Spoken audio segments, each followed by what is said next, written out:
안녕하세요. 저는 4살 된 딸아이를 가진 평범한 가정주부입니다. 너무 어이가 없고 짜증이 나서 그리 엉망진창이라도 이해를 부탁드려요. 일단 어디서부터 이야기를 꺼내야 할지 정리가 되지 않지만 최대한 간결하게 이야기하겠습니다. 몇 년 전에 제 딸아이가 돌이 될 무렵에 낯선 번호로 어떤 여자에게서 전화가 왔습니다. 어려 보이는 목소리의 여자였는데 저희 남편과 사랑하고 있다고 당당하게 말하더군요.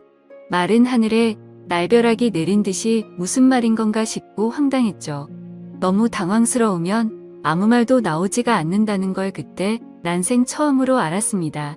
솔직히 남편을 많이 믿고 지내왔기에 조금도 의심하지 못했습니다.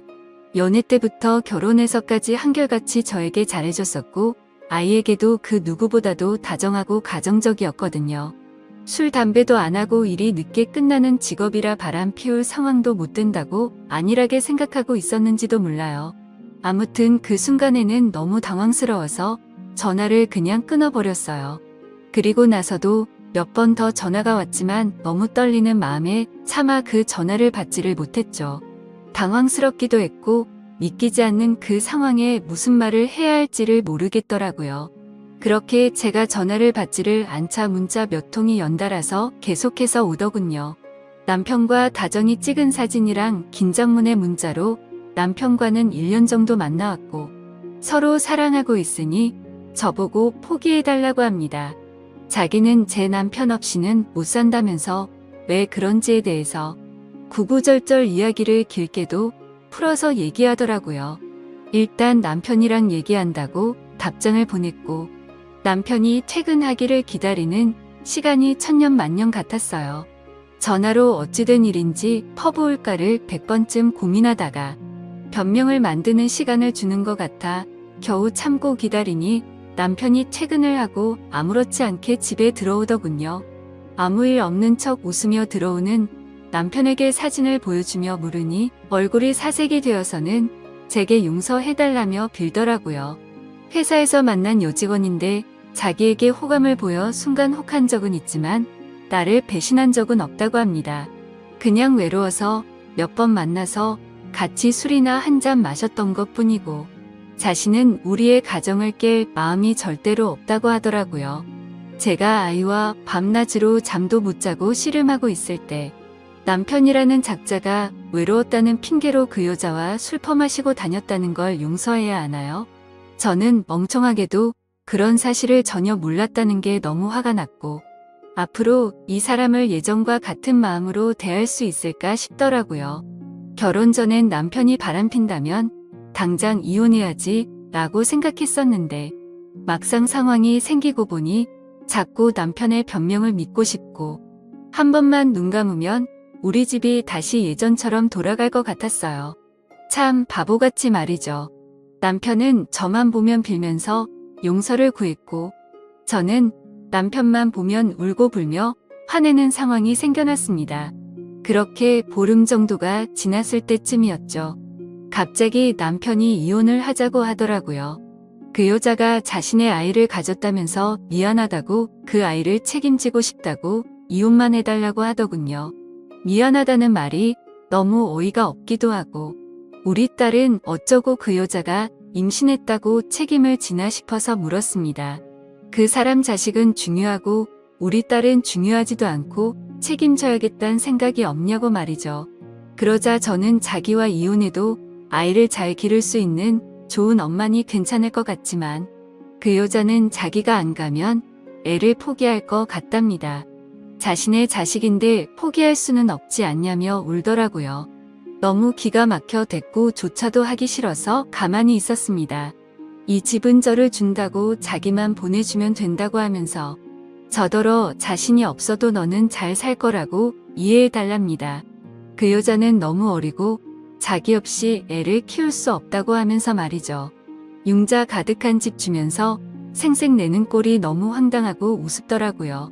처음에는 절대로 저를 배신한 적 없다고 변명할 때는 언제고 이제 와서는 세상 둘도 없는 사랑꾼인 척하는 게 가증스러워서 오만 정이 다 떨어져서 그냥 이혼하겠다고 했습니다. 그냥 절대 이혼해주지 말고 그 여자랑 그 아이 아빠 없는 애로 평생 살게 해버릴까도 생각은 해봤었죠. 솔직히 저도 이혼을 하고 나면 아빠 없이 애를 잘 키울 수 있을까 무섭기도 했지만 어차피 이혼 안 하고 살아도 내 남편이 그 여자랑 바람핀 걸 제가 알았고 그 여자와 살고 싶다는데 굳이 제 인생도 같이 갉아먹히면서 복수를 하면 저는 영원히 이 배신감에 갇혀 살 것 같더라고요. 그래서 그냥 상호 합의하에 이혼 절차 밟기로 했습니다. 준다는 집도 받고 애 양육비도 협의하고 말이죠. 그리고 낯짝이 얼마나 두꺼운지 2주에 한 번 딸아이를 보여달래서 평생 안 보여준다고 했다가 결국에는 한 달에 한 번으로 합의를 하였습니다. 생각보다도 아이가 있으니 결혼보다도 결정할 게 너무 많더라고요. 중간에 그 여자가 또다시 제게 연락을 해서는 정말 집 다 받아갈 거냐고 전화로 난리친 것 빼고는 결혼 준비보다 오히려 수월하게 진행이 되었죠. 정확히 말하면 정리하는데 생각보다 시간은 꽤 걸렸지만 심적인 부담이 줄어들어서 그랬나 봐요. 아무튼 이혼을 하고 나서 바로 그 집은 팔아버렸고 부모님께 죄송하지만 어쩔 수 없이 친정에 들어와서 살고 있습니다. 제가 직접 돈을 벌어서 먹여 살려야 하는 상황이 되었기에 회사 복직을 3개월 당겨서 친정엄마가 아이를 봐주셔야 해서 부모님도 이해를 해주셨죠. 솔직히 돈도 돈이지만 집에만 있으면 정신이 나가버릴 것 같아서 나가서 돈을 벌기로 했던 것도 있습니다. 아직 우리 애기가 예쁜 짓 할 때마다 행복했지만 그 여자가 아기를 낳았다는 소식을 듣고 나서부터는 저도 모르게 훅훅 올라오는 무언가가 있긴 했습니다. 그나마 그것도 시간이 지나가면서 나가서 사람도 만나고 부모님과 마음 편하게 살다 보니 정말 많이 편해졌었죠. 아무튼 이 얘기가 이따위로 끝나면 너무 억울할 텐데 다행스럽게도 여기서 끝이 아니었네요. 며칠 전 아이가 남편을 만나는 날이라 아이를 아침에 보내고 저녁에 데리러 갔더니 전 남편이 아기만 집에 먼저 보내고 저한테 얘기 좀 하자고 하더라고요. 그때 당시에는 아이와 관련된 이야기인 줄 알고 카페로 가서 가만히 앉아 있었습니다. 그러자 갑자기 크게 한숨을 쉬더니 자기 벌 받은 것 같다고 하더라고요. 무슨 헛소리를 하는 건가 싶어서 대꾸도 안 하고 쳐다봤더니 그 여자랑 낳은 아들이 자기 애가 아닌 것 같다고 하더군요. 자기랑 그 여자는 둘 다 A형인데 아이가 B형이라 의심이 간다고 말이죠. 자기가 찾아봤는데 B형이 나올 수 없다는 걸 알았답니다. 물론 유전자 검사를 해봐야 정확하겠지만 정말 아닐까봐 무서워서 못하고 있다고 줄줄 말하는데 너무 속이 시원해서 웃음이 터져버릴 것 같았죠. 그래서 말했습니다. 이걸 왜 나한테 얘기하냐고 했고 당신 천벌 받는 거 맞다고. 왜 피하냐고 유전자 검사 확실히 해서 정면으로 제대로 받으라고 했습니다. 너는 평생 내 아이한테 온전한 가정 뺏은 죄짓고 멀쩡하게 살 수 있을 줄 알았냐고. 꼭 유전자 검사하라고 그 애가 제발 네 자식이 아니길 빌겠다고 쉴 새 없이 퍼붓고 들어왔습니다. 솔직히 속이 후련하면서도 마음이 안 좋았습니다. 이제야 좀 심적으로도 안정됐다고 생각했는데 왜 갑자기 나한테 어쩌라고 저런 얘기를 하나 싶었죠. 지금 며칠 정도 생각을 하다 보니 그것들이 못 살면 통쾌할 줄 알았는데 괜히 내가 이혼하던 과정들만 다시 생각나 심란하고 마음을 알 수 없게 되네요. 만약 전 남편이 자기 자식이 아니란 걸 알게 되고 저한테 같이 살자고 하면 어떻게 해야 할지 좀 고민도 들고 딸아이 때문에 제 마음이 약해질까봐 걱정이 됩니다. 아무튼 오늘부터 휴가라서 생각도 정리할 겸 부모님과 딸아이 데리고 어디라도 다녀와야겠네요. 감사합니다. 다음 사연을 읽어드리겠습니다. 안녕하세요. 저의 이야기를 써볼까 합니다. 저는 그냥 흔하디 흔한 평범한 직장인입니다. 정말 이런 일이 있다는 게 믿기지 않을 만큼 저는 열심히 일해서 가정에 늘 충실했으며 아내와 함께 게임도 같이 즐기며 그 누구도 부럽지 않을 만큼 평범하지만 행복한 삶을 살고 있었습니다. 문제의 그날은 몸이 너무 좋지 않아서 저는 회사에서 오후 반차를 내고 평소보다 일찍 집으로 오게 되었습니다. 그런데 눈에 익었던 남자 신발이 현관에 놓여져 있는 겁니다. 눈에 익었던 신발은 저와 와이프가 함께하는 게임에서 알게 된 남자 동생의 신발이었습니다. 큰 충격과 함께 설마 하는 마음으로 거실을 봤더니 아무도 없더군요. 아직은 상황을 알 수 없었지만 아내가 외도를 하는 건가라는 생각에 심장이 두근대서 터져버릴 것 같았습니다. 근래 들어 화장실에 들어가서 2시간씩 배가 아프다고 안 나오는 일이 허다했었고 하지 않던 산책을 갑자기 나가곤 해서 평소와 행동이 달라 뭔가 미심쩍긴 했었습니다. 흥분된 마음을 다잡으며 거실을 지나 안방 쪽으로 가는데 하하오 웃는 소리가 적나라하게 들리는 겁니다. 정말 하늘이 무너지는 기분이 이런 걸까요? 너무 충격을 받은 저는 순식간에 달려가서 방문을 벌컥 열어버렸습니다.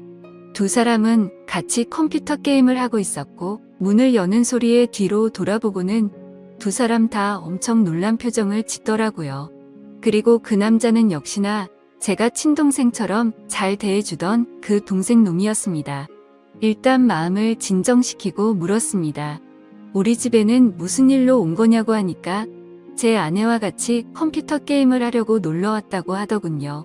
상식적으로 유부녀와 같이 단둘이서 게임방을 가서 게임을 하는 것도 아니고 집에서 게임을 한다는 게 말이 되나요?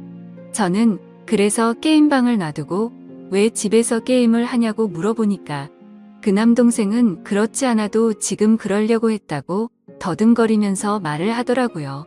성의 없는 거짓말에 너무 어이가 없어서 머리 끝까지 화가 치밀어 올랐고 분노를 참지 못하고 사고를 칠 것 같아서 그 동생에게 당장 내 집에서 나가라고 소리쳤습니다.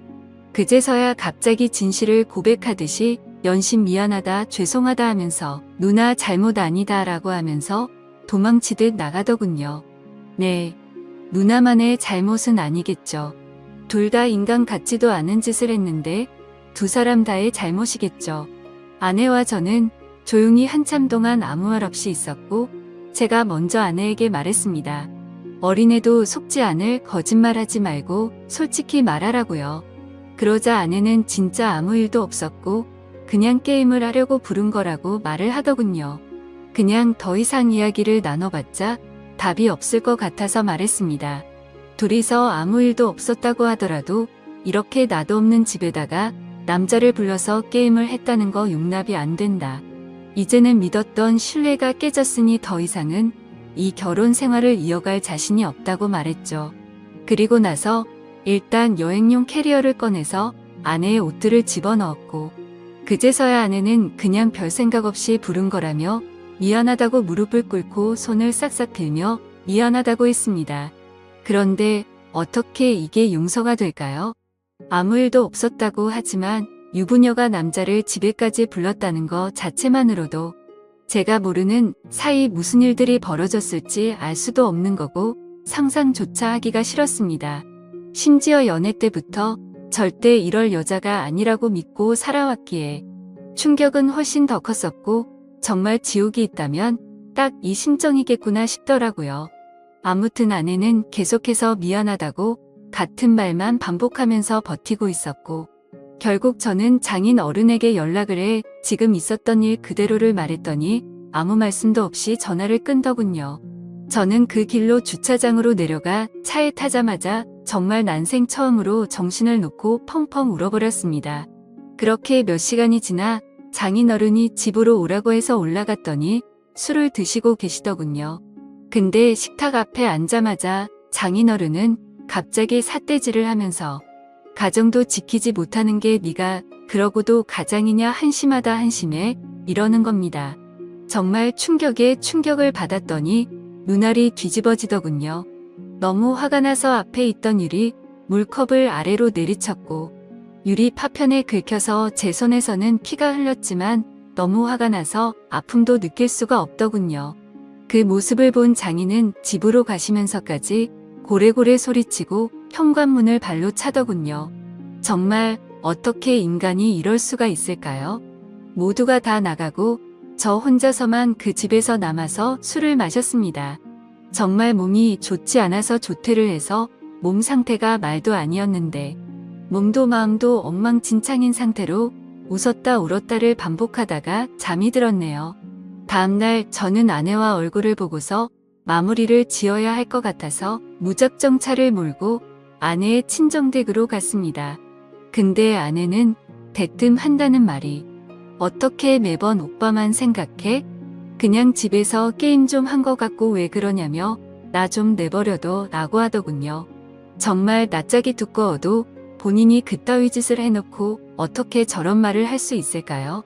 정말 마음 다잡고 갔음에도 눈알이 또 뒤집히더군요. 정말 제 아내는 저를 호구로 생각했던 거구나 깨달았습니다. 그래서 저는 물불 가릴 거 없이 다음날 곧장 이혼하려고 법원으로 간다고 두 사람에게 통보를 했고, 그러니 그 동생이었던 놈이 카톡으로 미안하다 어쩐다 하면서 답장이 오더라고요. 그래서 두 사람 언제부터 만난 거냐고 하니까 얼마 안 됐다면서 미안하다고만 하더군요. 그래서 그냥 미안할 필요 없고 앞으로 네가 책임지고 살라고 하니까 누나를 지금 제가 어떻게 책임지냐. 자신은 사라지는 게 맞다며 호기심에 만난 거다 이런 헛소리를 하더군요. 의심이 확신으로 바뀌는 순간이었습니다. 두 사람은 제 예상대로 만나왔던 게 맞았고 증거도 확보가 되었죠. 그래서 그걸 아내에게 보내줬더니 그제서야 문자로 제 얼굴 볼 자신 없다며 상처 줘서 미안하다고 하네요. 저는 혼자서 그 지옥 같은 아파트에 있는데 말이죠. 아무튼 아내에게 이혼 서류 접수할 거니까 그렇게 알라고 했더니 호감을 가고 만났던 건 맞지만 끝까지 아무 일도 없었다고 우기더라고요. 네, 어차피 상관없습니다. 휴대폰 녹음으로 전부 녹음도 해둔 상태이고요. 웬만한 증거는 다 수집해뒀습니다. 카톡, 문자 내용, 입차 내역 등등 말이죠. 근데 증거 수집을 하다 보니 아내가 이 상간남 차를 아파트에 차량 등록도 해놨고 집카드키도 준 것 같더군요. 세부 입차 내역을 보니 3달간 60번은 넘게 오고 갔더군요. 정말 알면 알수록 더 미쳐버리겠더군요. 심지어 그 남자는 백수에다가 동거녀가 있는데도 이걸 숨기고 이따위 짓을 했더라고요. 당연히 그 동거녀에게도 이 모든 사실을 다 밝힐 겁니다. 저는 정말 이 사건에 대해 절대로 그냥 넘어갈 생각이 없고 모든 걸 끝내려고요. 배신감, 자괴감에 치를 떨었고 그래도 사랑하는 아내라 용서를 해줄까도 했지만 적반하장으로 나오는 아내와 처가의 행동에 정말 바닥의 끝을 보고 나서 오히려 제정신이 들었습니다. 천국에서 지옥으로 바뀐 그 집에서 혼자 버티며 저는 더욱더 확고해지고 있네요. 심지어 아내는 제가 직접 모은 증거들을 끝까지 부인하네요.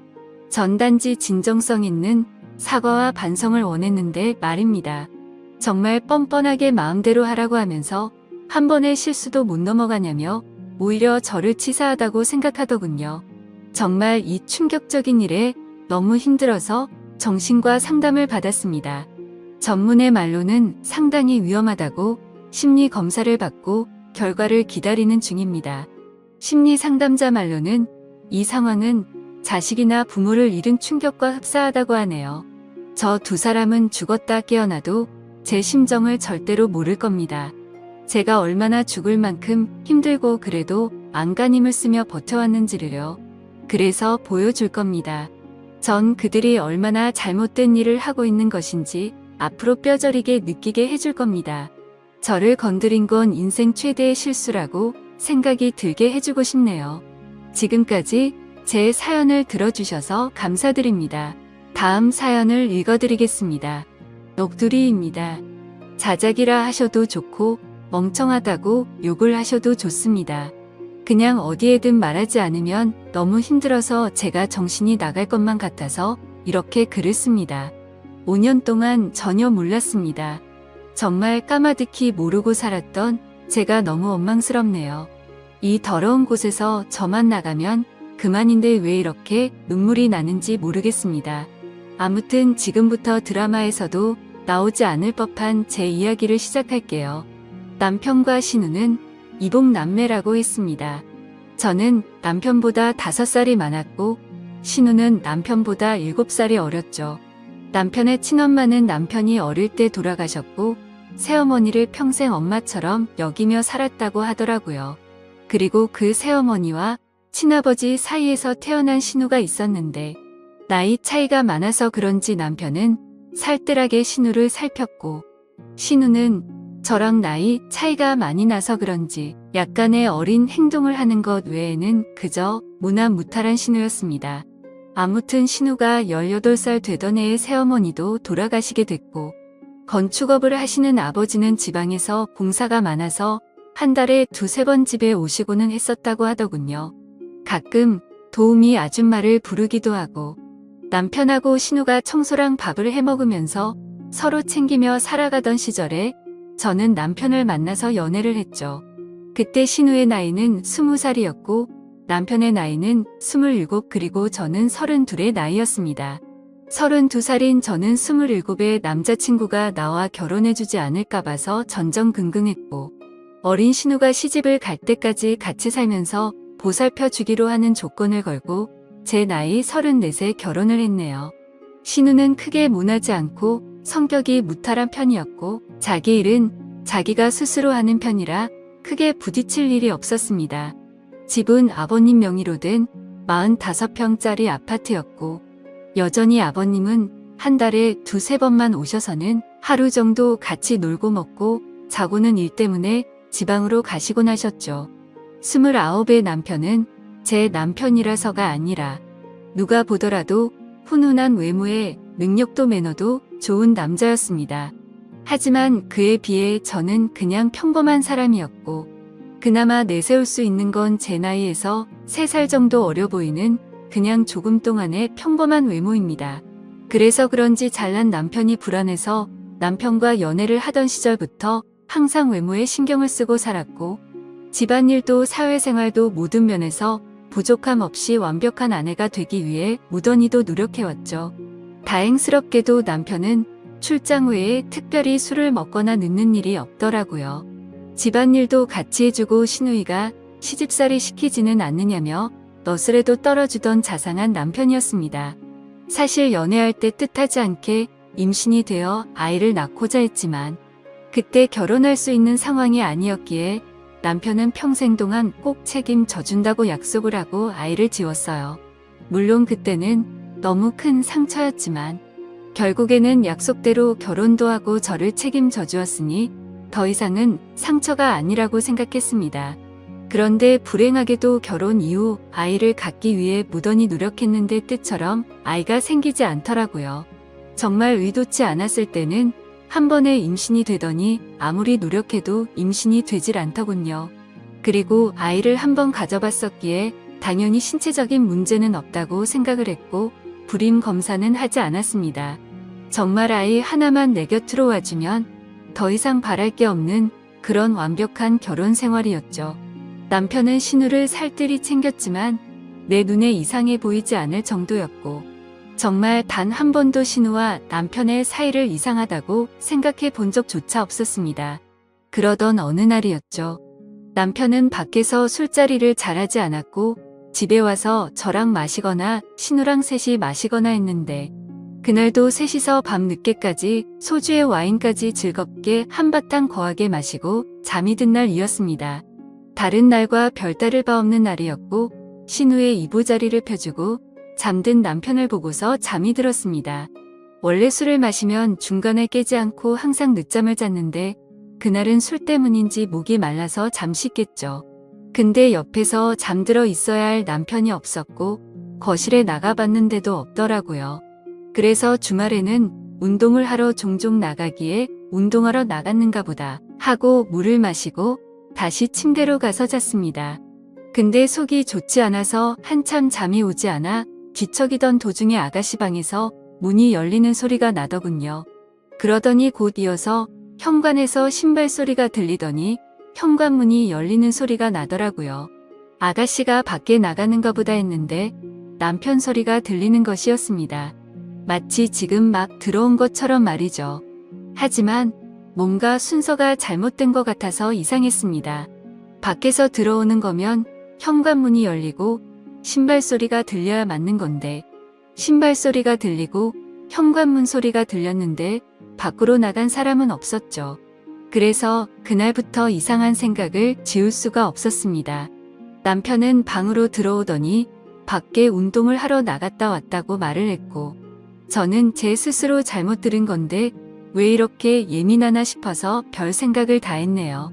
아무튼 그날 이후로도 별다른 생각 없이 평범하게 지내고 있었고, 남편이 출장을 간다던 날 아가씨도 때마침 친구들과 여행을 간다고 하더라고요. 그래서 저도 오랜만에 혼자 있는 시간을 만끽하며 휴식을 즐기고 있었습니다. 그런데 그때 때마침 친구에게서 전화가 왔죠. 이태원에서 저와 제 남편을 봤다면서 저를 따라오다가 사람들이 붐벼서 놓쳤다며 지금 어디로 갔냐고 하더군요. 그래서 나는 집에 있고 남편은 출장을 갔다고 말을 해줬습니다. 하지만 나중에 알고 보니 그때 그 당시 남편은 이태원에 있었던 게 맞았고, 친구는 남편 옆에 있는 여자를 당연히 저라고 생각을 했었던 거죠.